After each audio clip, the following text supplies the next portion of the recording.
بسم الله الرحمن الرحيم একজন মহিলার প্রশ্ন, যৌন মিলনের পর কত সময় নাপাক অবস্থায় থাকা যাবে? আমার স্বামী যদি অধিকবার মিলন করতে চায়, সেই ক্ষেত্রে কি প্রতিবার ফরজ গোসল করতে হবে?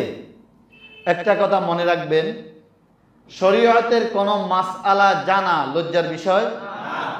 আল্লাহ রসুল সাল্লাল্লাহু আলাইহি সাল্লাম থেকে আম্মাজান আয়েশা মাসআলা জানতেন, এবং কি স্বামী স্ত্রীর গোপন গোপন মাসআলাও আল্লাহ রসুলের থেকে যেটা জানতেন, যেটা যেভাবে হয়েছে এইভাবে প্রচার করে দিয়েছেন, প্রকাশ করে দিয়েছেন, যার কারণে আমরা এগুলো বুখারী মুসলিম শরীফের মধ্যে পাই। যদি এই মাসআলাগুলো আমাদের সামনে না আসতো, পারিবারিক ক্ষেত্রে আমরা অনেক ক্ষেত্রে ঠেকতাম কিনা?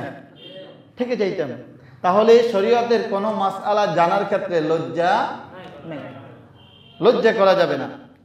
তো আমার এই বোন প্রশ্ন করলেন, খুবই সাহসিকতার সাথে প্রশ্ন করলেন, ধন্যবাদ জানাই। তিনি দুইটি বিষয় জানতে চাইলেন। এক নম্বর হলো, যৌন মিলনের পর কত সময় নাপাক অবস্থায় থাকা যাবে?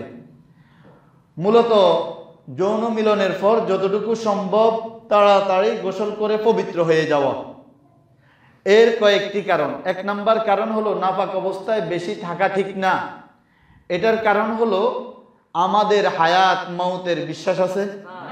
যেহেতু বিশ্বাস নাই, এই জন্য আমার মৃত্যুর পরে ফরজ গোসল তো করতে হয় সাধারণত গড়গড়া করে কুলি করে। মৃত্যুর পরে গড়গড়া করে কুলি করানো সম্ভব? এই জন্য মৃত্যুর পরে গোসল দিতে গেলে গড়গড়া করে কুলি করানো যাবে না। কুলি করানো যাবে না, নাকের নরম হাড় পর্যন্ত পানি পৌঁছানো যাবে না। এই জন্য যতটুকু সম্ভব তাড়াতাড়ি গোসল করে ফেলা। হযরত হানজালা রাদিয়াল্লাহু তাআলা আনহু, নাম শুনছেন? গাসিলুল মালায়েকা হযরত হানজালা রাদিয়াল্লাহু তাআলা আনহু, তিনি নতুন বিবাহ করেছেন। স্ত্রী সহবাসের পরে গোসল করার আগেই যুদ্ধের ময়দানে চলে গেলেন। যখন যুদ্ধের ডাক আসলো, তিনি চিন্তা করলেন, আমি যদি এখন গোসল করতে যাই তাহলে রাসূলের ডাকের উপর আমি প্রাধান্য দেওয়া হবে আমার কর্মকে।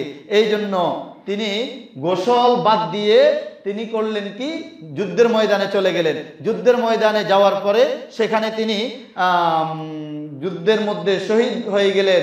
শহীদ হওয়ার পরে স্ত্রী দৌড়াইতে দৌড়াইতে আসলেন যুদ্ধের ময়দানে, ইয়া রাসূলুল্লাহ, ইয়া হাবিবাল্লাহ, শহীদদেরকে তো গোসল দেওয়া হয় না। শহীদদেরকে কি করা হয় না? গোসল করানো হয় না।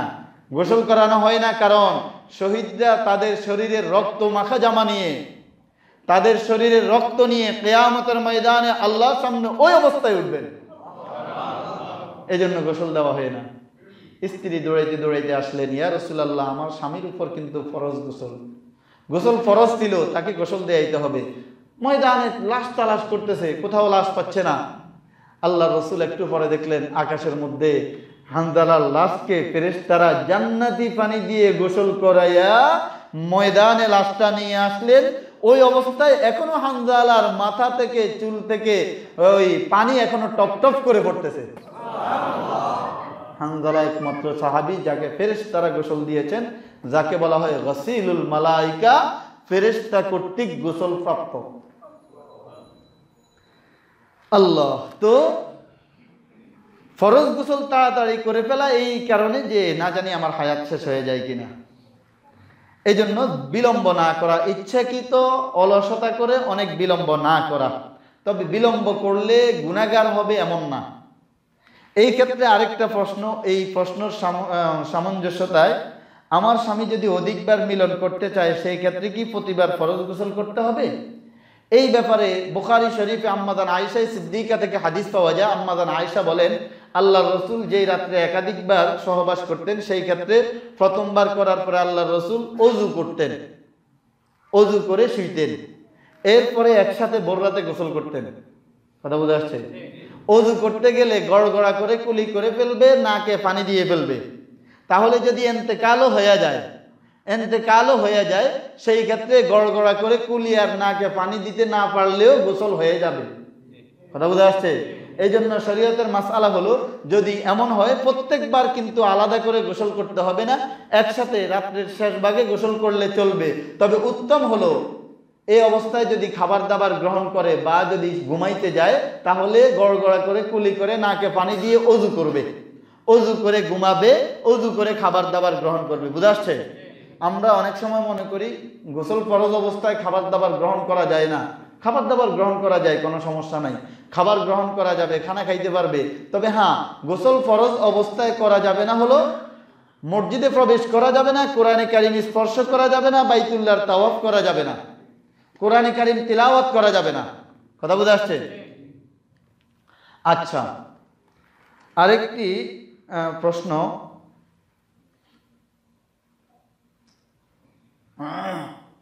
রমজান মাসে ফরজ গোসল আদায় না করে কি সাহারি খাওয়া যাবে? হ্যাঁ, রমজান মাসে ফরজ গোসল আদায় না করেও সাহারি খাওয়া যাবে। সাহারি খাওয়া বা গোসল ফরজ অবস্থায় রোজা শুরু করা নিষেধ নয়, তবে ফজরের নামাজটা আদায় করতে হবে। ফজরের নামাজ আদায় করতে হলে গোসল করতে হবে, এই জন্য গোসল করে ফজরের নামাজ আদায় করতে হবে। উত্তম হলো সুবহ সাদেকের আগেই গোসল করে নেওয়া। কেন? কারণ ফরজ গোসলের ক্ষেত্রে গড়গড়া করে কুলি করতে হয়, নাকে পানি দিতে হয়। এখন যদি সুবহ সাদেক হয়ে যায়, রোজা শুরু হয়ে যায়, সাহারি খাওয়ার সময় শেষ, রোজা শুরু, এই অবস্থায় যদি সে গোসল করে গড়গড়া করে কুলি করতে গেলে যদি ভিতরে পানি ঢুকে যায়, তাহলে রোজা ভঙ্গ হয়ে যাবে। কথা বুঝে আসছে? এই জন্য সুবহ সাদেকের আগেই গোসল করে নেওয়া। তবে কেউ যদি জাগনা না পায়, জাগন পায় নাই, এই ক্ষেত্রে সে তার রোজা হবে, সে ফরজ গোসল তার উপরে ফরজ থাকলেও রোজা শুরু করাটা তার সহি হয়ে যাবে। গোসল করতে গিয়ে সতর্ক থাকবে যেন ভিতরে পানি ঢুকে না যায়, গড়গড়া করে কুলি করার সময় বা নাকে পানি দেওয়ার সময় ভিতরে যেন পানি ঢুকে না যায়। কথা বুঝে আসছে? তবে রোজা হবে।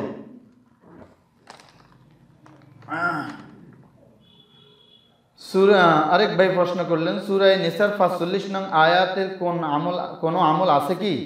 এটা ভাই দেখতে হবে, কারণ সূরা নিসার 45 নং আয়াত এখন আমার মুখস্থও নাই, আর এটার কোনো আমল আছে কি সেটা আমাকে দেখে বলতে হবে। আচ্ছা, আরেকটি প্রশ্ন, আমি বিগত 9 বছর যাবৎ ব্যবসা করে আসছি, কিন্তু অত্যন্ত পরিশ্রম ও চেষ্টা করা সত্ত্বেও অবস্থা দিন দিন খারাপ হচ্ছে। এমনকি পরিবারের খোরাকি ও বাচ্চাদের পড়াশোনার ফিসও জোগাড় করা সম্ভব হচ্ছে না। সন্দেহ হয় যে কেউ আমার উপর জাদু করেছে। কেউ কেউ বলছে যে আমার উপর রাসু বাহার নামক জাদু করা হয়েছে। আপনি এই বিষয়ে পথ দেখাবেন কি? আসলে ভাই, বিষয়টা হলো, আপনাকে একটা কথা বলে রাখি, আল্লাহ তাআলার ওয়াদা কখনো কি খেলাফ হবে? আল্লাহ তাআলা কোরআনে কারীমে ওয়াদা করলেন, ওমাইয়াত্তাকিল্লাহা ফায়াজআল লাহু মাখরাজা, যেই ব্যক্তি আল্লাহর উপরে ভরসা করবে, আল্লাহ তাআলা তার জন্য বিভিন্ন ধরনের রিজিকের দরওয়াজা খুলে দেবেন। এখন এই যে কেউ কেউ বলল আপনার উপর জাদু করছে, আপনার ব্যবসা বন্ধ করে রাখছে, এটা হলো যারা এই কথাগুলো বলে, এই কথা বলে আপনি তো এমনি লসে আছেন, আপনার আরো কিছু টাকা লস করানোর একটা পদ্ধতি এটা। কথা বুঝে আসছে? তো আপনি কি করবেন? আপনি এই ক্ষেত্রে প্রতি নামাজের পরে রিজিকের ওয়াসাআতের জন্য আল্লাহর কাছে দোয়া করবেন, ওগো মালিক, আপনি মেহেরবানি করে আমার রিজিকের ওয়াসাআত দান করেন, আপনি আমার রিজিকের প্রশস্ততা দান করেন। কোনো জাদু টোনা নয়, আপনি বিভিন্ন দোয়া আছে, যেমন আমি ওই দিনে একটা দোয়া বলেছিলাম, আল্লাহুম্মা ইন্নী আউযু বিকা মিনাল হাম্মি ওয়াল হুজনি ওয়া আউযু বিকা মিনাল বুখলি ওয়াল কাসাল ওয়া আউযু বিকা মিন গালাবাতিদ দাইন। এই জাতীয় হাদিসে আল্লাহ রসুল যে দোয়াগুলা শিক্ষা দিয়েছেন, সহিহ হাদিস থেকে প্রমাণিত, এই দোয়াগুলা নিয়মিত আমল করেন, আল্লাহর উপর ভরসা করে, অবশ্যই আল্লাহ তাআলা আপনার রিজিকের মধ্যে বরকত দান করবেন। মানুষের বদনজর থেকে বাঁচার উপায় কি? মানুষের বদনজর থেকে বাঁচার জন্য হাদিসের মধ্যে একটা দোয়া আছে। মানুষের নজর এটা হক, অনেক সময় নজর লাগে। আল্লাহুম্মা ইন্নী আউযু বিকা মিন কুল্লি শাররিন মিন, হাদিসের মধ্যে দোয়া আছে, দোয়াটা আমার কাছে লিখিত আছে। এই মুহূর্তে যেই ভাই প্রশ্ন করেছেন তিনি আমার থেকে জেনে নিয়েন। দোয়াটা যদি আমরা নিয়মিত আমল করি, সাহাবাদের মধ্যে এই আমলটা ছিল, ওই দোয়াটা পড়তেন সাহাবাই কেরাম, এবং কি কোন কোন সাহাবি এই দোয়াটা বা যেই সমস্ত বাচ্চারা মুখস্থ করতে পারতেন না তাদের গলার মধ্যে লিখে ঝুলিয়ে দিয়েছেন, এটাও হাদিস থেকে প্রমাণিত। তো বদনজর লাগে, বদনজর হয়, আন-নাজরু হাক্কুন, বদনজর হয়, এটা থেকে বাঁচার জন্য হাদিসে যেই দোয়া আছে এই দোয়াগুলো আমল করলে বদনজর লাগবে না। প্রশ্ন, নবী মুহাম্মদ সাল্লাল্লাহু আলাইহি সাল্লাম কোন ব্যক্তিকে অভিশাপ দিয়েছেন কিনা বা কোন কওমকে অভিশাপ দিয়েছেন কিনা, দিলে তাহার বিস্তারিত আলোচনা করার সময় নেই। আল্লাহ রাসূল সাল্লাল্লাহু আলাইহি সাল্লাম অনেক সময় মুনাফিকদেরকে, অনেক সময় ইহুদিদেরকে অভিশাপ দিয়েছেন। আমরা শুধুমাত্র তায়েফের ঘটনা জানি, যে তায়েফের ঘটনা আমরা এমনভাবে পাই যে তায়েফবাসী এত কষ্ট দিয়েছেন, এরপরেও আল্লাহ রাসূল সাল্লাল্লাহু আলাইহি সাল্লাম তাদের জন্য বদদোয়া করেননি। কিন্তু ফুদাইক নামক একজন ইহুদি আল্লাহ রসুলকে সব সময় কষ্ট দিতেন, গালিগালাজ করতেন। আল্লাহ রসুল বললেন তুই ধ্বংস হো, তার উপরে লানত দিয়েছেন। তার উপরে লানত দিয়ে এরপরে বলেছেন, এই নরাদম ইহুদি থেকে আমাকে বাঁচাইবা তোমরা কে আসো এমন বীর বাহাদুর। পরে সাহাবাই কেরাম যাইয়া তাকে হত্যা করেছেন। হত্যা করার পরে এটা শুনে আল্লাহ রসুল খুশি হয়েছেন, তাকে অভিশাপ দিয়েছেন। এবং কি আল্লাহ রসুল কিছু নারীদেরকে অভিশাপ দিয়েছেন, যেটা আমি ধারাবাহিকভাবে বুখারী শরীফের হাদিস থেকে আলোচনা করেছিলাম।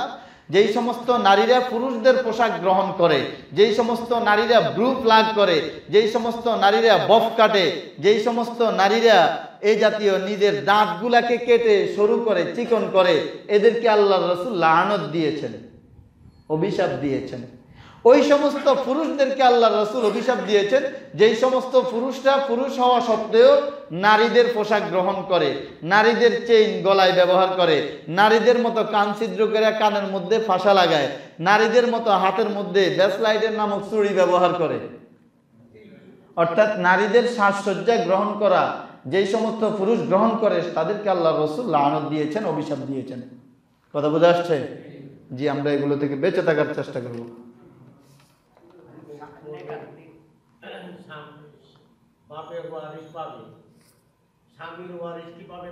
হ্যাঁ, আলোচনা তো শেষ হয়নি।